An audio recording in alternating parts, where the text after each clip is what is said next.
Hello दोस्तों, कैसे हो आप सभी। आज की जो हमारी वीडियो है यह है हरियाणा के प्रमुख किले। अगर इस वीडियो को अगर आप पूरा देख लेते हो, इसमें मैंने ट्रिक से भी बताए हैं, कुछ कुछ आपको डायरेक्ट बताए हैं। अगर आप इस वीडियो को पूरी देख लेते हो तो ये टॉपिक आज के बाद आपको दोबारा पढ़ने की जरूरत नहीं पड़ेगी। तो स्टार्ट करते हैं सबसे पहले टॉपिक पे। तो सबसे पहले हम बात करने वाले हैं यमुनानगर के बारे में। तो यमुनानगर में मेनली चार ही आपके किले हैं। बुढ़िया का किला, छछरौली का किला, लोहागढ़ का किला और कलसिया रियासत का किला, या फिर इसको रानी की खिड़की भी कहा जाता है। अब हम इसको याद कैसे करेंगे। जैसे सबसे पहले आप देख रहे होंगे बुढ़िया का किला। बुढ़िया नजर आपको आ रहा होगा। जब आपकी उम्र 60+ हो जाते हो तो आप तीर्थ पे जाते हो, गंगा नदी में नहाने जाते हो। तो हरियाणा के लोग कहाँ पे नहाने जाएंगे? यमुना नदी के अंदर नहाने जाएंगे। तो उससे आपको इसको याद कर सकते हो। दूसरा छछरौली। छछरौली को आप ऐसा भी याद रख सकते हो कि ये हरियाणा का चेरापूंजी है। आप सभी को पता होगा हरियाणा में सबसे ज्यादा जो बरसात होती है वो छछरौली के अंदर होती है। दूसरा आप ये याद रख सकते हो कि अगर जो कोई बुजुर्ग आदमी है, अगर वो गिर जाता है वहां पे नहाते हुए तो उसको चोट आ जाती है। वो चोट मतलब छिलसा जाता है, तो छह छह मतलब छिलसा, ऐसे इस तरीके से थोड़ा सा याद कर सकते हो। तीसरा है लोहागढ़ का किला। ठीक है। चौथा है कलसिया का किला। अगर आप यमुना नदी में बार बार ज्यादा टाइम तक नहाते हो तो आपका रंग काला पड़ सकता है। एक जनरली हम अपनी आम भाषा में बोल देते हैं कि रंग काला हो गया बार बार नहर में नहाने से। तो उस तरीके से इसको याद रख सकते हो। ठीक है। तो ये चार किले हैं यमुनानगर से।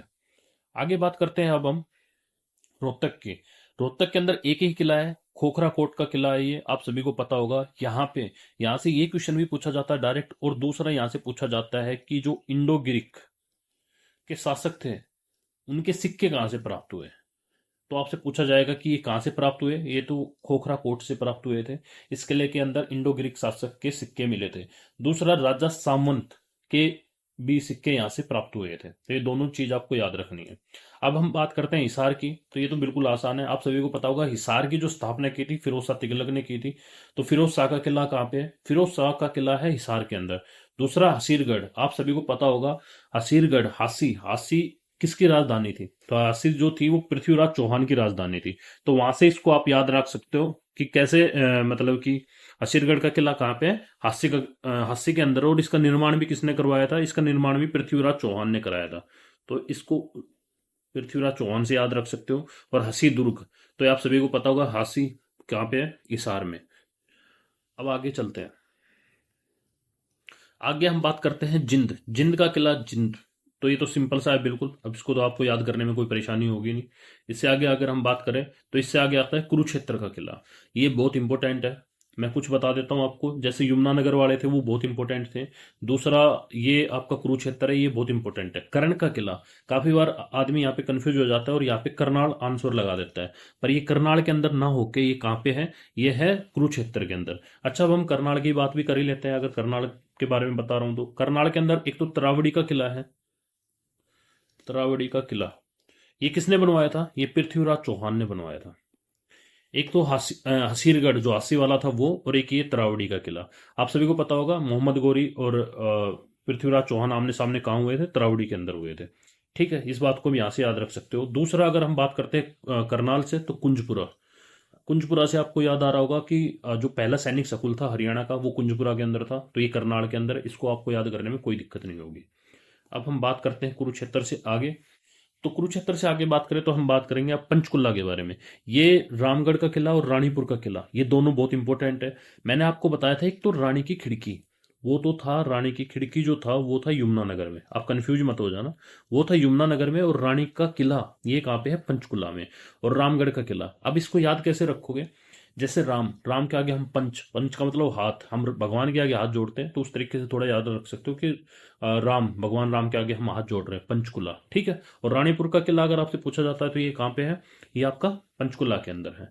अब हम आगे चलते हैं। आगे हम बात करते हैं अंबाड़ा।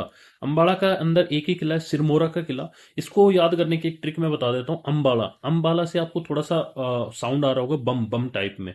और बम अगर फट जाए तो क्या हो जाता है? शरीर अलग अलग हो जाता है, सिर अलग हो जाता है और शरीर अलग हो जाता है। तो यहाँ से सिरमौरा, उस तरीके से थोड़ा सा इसको याद रख सकते हो। अब मैं एक चीज और बता देता हूँ। एक ऑप्शन तो यह है कि आप चीजों को मल्टीपल टाइम रिवीजन करो, तो जिससे ये होगा कि आपको डायरेक्ट चीजें याद हो जाएंगी। और कुछ लोग ऐसे होते हैं जो वीडियो को 1 से 2 बार देखेंगे, उसको ये होगा कि जब आप पेपर के अंदर बैठोगे, जैसे सिर मोरा, तो सिर सिर अलग हो गया, इस तरीके से बम से, तो इस तरीके से आपको क्वेश्चन वहां पे, क्योंकि आपको लिखना तो है नहीं, आपको ऑप्शन मिलेंगे, आपको तो खाली क्लिक करना है सीधा एक जो राइट आंसर है उस पर, तो इससे थोड़ा ट्रिक से आप चीजें लंबे टाइम तक भी याद रख सकते हो। और दूसरा चीजें आपको एक क्वेश्चन भी पक्का हो जाएगा यहाँ से। अब हम बात करते हैं अंबाला से आगे, तो अंबाला से आगे बात करते हैं फतेहाबाद। आप सभी को पता होगा फतेहाबाद की स्थापना किसने की थी, फिरोज शाह तुगलक ने की थी। तो फिरोज, अब यहां से आप कंफ्यूज हो सकते हो, एक तो हिसार के अंदर वो फिरोज शाह का किला था, और ये अगर फिरोज शाह तुगलक का किला पूछा जाए, जहां पे तुगलक लगा मिल जाए, तो वो फतेहाबाद आएगा। ठीक है। और एक अर्धचंद्राकार का किला, ये भी कहाँ पे है, ये भी फतेहाबाद के अंदर है। इससे आगे हम बात करें तो हम बात करते हैं महेंद्रगढ़, बहुत इंपॉर्टेंट है। यमुनानगर, महेंद्रगढ़, और मैं बात करता हूँ आपको पंचकुला, कुरुक्षेत्र, ये 3 4 जगह है। एक फरीदाबाद, जिसके किले हर बार लगभग टाइम तो यहीं से पूछे जाते हैं। अब हम बात करते हैं महेंद्रगढ़ की, तो महेंद्रगढ़ में माधवगढ़ का किला है और एक कानोड़ का किला है। कानोड़ को तो याद रख सकते हो कि जो हरियाणा का, नहीं सॉरी, जो महेंद्रगढ़ का पुराना नाम था वो कानोड़ था। दूसरा माधवगढ़ को आप थोड़ा इससे मैं से थोड़ा रिलेट करके याद कर सकते हो। अब हम बात करते हैं आगे, तो ये आ गया गुरुग्राम। मैंने बताया गुरुग्राम के ये वाले भी थोड़े इंपॉर्टेंट हैं, इनको थोड़ा देख लें। जैसे सोहना का किला आप सभी को पता होगा, गोपालगिरी का किला, रानी समरू का किला और बादशाहपुर का किला। तो ये चारों आपको याद रखने हैं, ये चारों कहाँ से हैं, गुरुग्राम से हैं। ठीक है। अब इससे आगे चलते हैं, तो नुहू। नुहू मतलब मेवात। मेवात की अगर हम बात करें तो मेवात में लगभग 3 किले हैं। ताउडू का किला है, इंदौरी का किला है और कोटला का किला है। कोटला झील भी है, वो भी आपको पता होगा। ताउडू का किला है और एक इंदौरी का किला है। तो ये मेवात से हैं। इससे आगे हम बात करें सिरसा। सिरसा से आप राजा सारस का किला याद रख सकते हो, और रानिया दुर्ग। रानिया दुर्ग है ये, रानिया नहीं, ये रानिया, रानिया दुर्ग। अब रानिया से आप सभी को पता होगा 3 अब तक वर्ड आ चुके हैं। एक रानी की खिड़की, रानी की खिड़की कहाँ पे थी, ये यमुनानगर के अंदर। एक आया था आपका रानीपुर का किला, ये कहाँ पे था, रानीपुर का जो किला था ये आपका पंचकुला में था। तो इसके अंदर भाई कंफ्यूज नहीं हो जाना है आपको। रानी दुर्ग पूछा जाता है तो सिरसा, और अगर आपसे रानी की खिड़की पूछा जाता है तो यमुनानगर, और रानीपुर पूछा जाता है, रानीपुर का किला पूछा जाता है तो पंचकुला। और राजा सारस, सारस इसमें भी अगर आप देखोगे सिरसा, तो ये सेम सेम सा लिखा हुआ है, तो ये इसका आंसर होगा। इस तरीके से थोड़ा रिलेट करके याद कर सकते हो। फरीदाबाद, फरीदाबाद बहुत इंपॉर्टेंट है। ये तो एक ऐसा क्वेश्चन है जो मेरे ख्याल से हरियाणा के किसी एग्जाम, हर एग्जाम के अंदर देखने को मिलेगा, ये राजा नार सिंह वाला। तो ये तो एक बहुत इंपॉर्टेंट है, तो ये आपको पता होना चाहिए, फरीदाबाद में है इनका किला। दूसरा अगर आप पूछा जाता है राजा बलराम, तो ये किला भी कहाँ पे है, फरीदाबाद के अंदर है। अब हम बात करते हैं लास्ट के अंदर, रेवाड़ी। रेवाड़ी के अंदर एक बाउल का किला है, तो बाउल तो एक जगह है रेवाड़ी के अंदर, आप सभी को पता होगा। और एक गोकलगढ़ का किला है रेवाड़ी के अंदर। इसके अलावा एक दो और बच जाते हैं, जैसे कि कुरुक्षेत्र में कर्ण का किला मैंने आपको बता ही दिया था। इसके अलावा एक पलवल बच जाता है। पलवल की अगर हम बात करें तो पलवल के अंदर जो किला है आपको मटिया का किला है, मटिया, मटिया का किला। अब इसको थोड़ा पलवल मतलब पल पल, अब अगर माटिया कुछ बनाते हो तो वो 1 मिनट में टूट जाता है, तो उस पल पल से थोड़ा इसको रिलेट करके याद कर सकते हो। तो वीडियो कैसी लगी जरूर बताएं, और भाई कमेंट जरूर करें। धन्यवाद अभी के लिए।